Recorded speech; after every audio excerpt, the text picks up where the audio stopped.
Hello, welcome to our October property market update. What's been happening? Well, last week I did a webinar on high density living. Should we go there? Brisbane, Melbourne, Sydney, etc. Probably the mainstays there. If you want a copy of that, link will be below.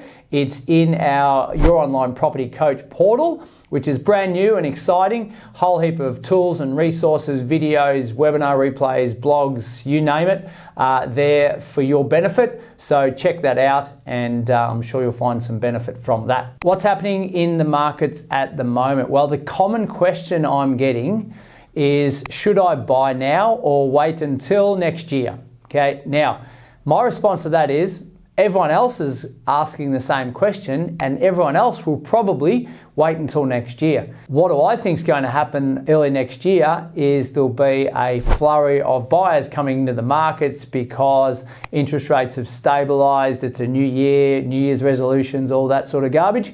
So I think if you're an investor out there ready to rock and roll, the time is now. It's a really good time to buy. I think it's a stable, I suppose, supply-demand ratio in most parts of the country. We are seeing a little bit of oversupply sneaking in certain areas, especially in that new stock.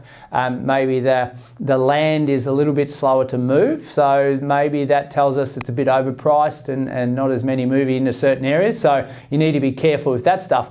But that's the common question I'm getting. So I think what'll happen next year, no one's got a crystal ball, but I'll make one up, is upsizes will start to upsize as they normally do. Downsizes will start to downsize. So there'll be a bit more momentum in the market. So there may be some good opportunities, but also there'll be more buyers entering the market. So that should or could push prices further north, which is a good thing if you've got property, not so good if you're lagging behind, having not purchased yet. So take that with a grain of salt. A big conversation point I'm having with people in Sydney and Melbourne, more so because of the price point, is how the hell do I afford a mortgage in the 2023 version of property prices in the suburbs where we want to live? And it's a really tough question and an answer that can't be answered in just one sentence, but I'll have a go at it.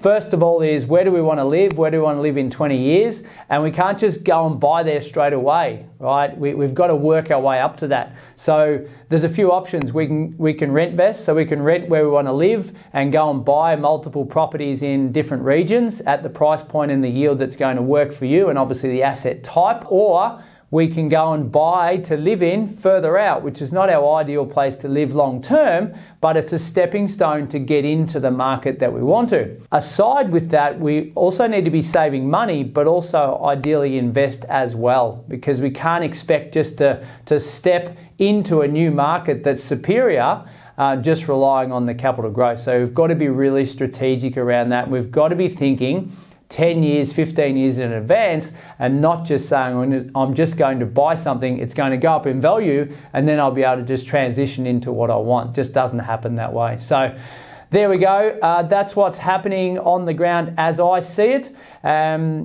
Generally speaking, if you can borrow money right now and you have a deposit and your mindset says, well, I'm going to buy in the next 6 months, I believe there's no reason why we need to hold off. That's my 2 cents worth. In finishing, we are running a webinar again in November. We try to run them monthly when I can remember. The topic is going to be the next 5 years in real estate and what I see the trends occurring and what we're facing and how to overcome potential roadblocks, but more excitingly, what the opportunities are for homeowners and investors. So again, link will be below. Check that one out. Look forward to chatting.